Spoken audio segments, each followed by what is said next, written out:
আসসালামু আলাইকুম দর্শক, দেশে এবং প্রবাসে যে যেখান থেকে আমাদের ভিডিও দেখছেন সবাইকে জানাই একরাশ প্রীতি এবং শুভেচ্ছা। প্রিয় দর্শক, আজ 26শে মার্চ 2025, 12ই চৈত্র 1431, আজকের দিনে বুধবার।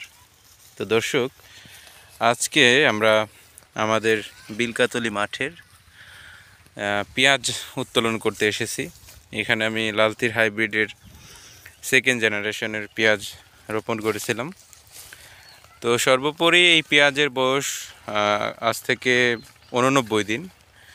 তো পেঁয়াজের গাছ মরে যাওয়ায় এখন উত্তোলন করতেছি। তো আবহাওয়া এবছর অনুকূলে না থাকায় ফলন কিন্তু কৃষকের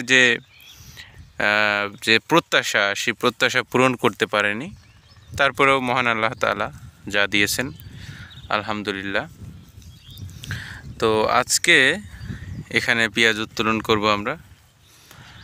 তো পেঁয়াজ যে ঘরে রাখার জন্য আলহামদুলিল্লাহ ভালো মতো পেকে গেছে। আসলে পেঁয়াজ একদম পুরোপুরি না পাকিয়ে না ওঠালে ওই পেঁয়াজ আপনি ঘরে সংরক্ষণ করে রাখতে পারবেন না, কারণ পেঁয়াজ পুষ্ট না হলে সে পেঁয়াজ ঘরে থাকে না।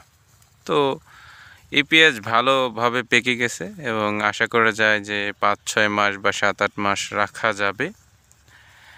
তো এবছর দাম না থাকায় কৃষক কিন্তু হতাশাগ্রস্ত। আসছে আগামী 5 দিন বা 6 দিন পরে যে আমাদের মুসলিমদের বৃহত্তম দুটি উৎসব, তার মধ্যে পবিত্র ঈদ উল ফিতর।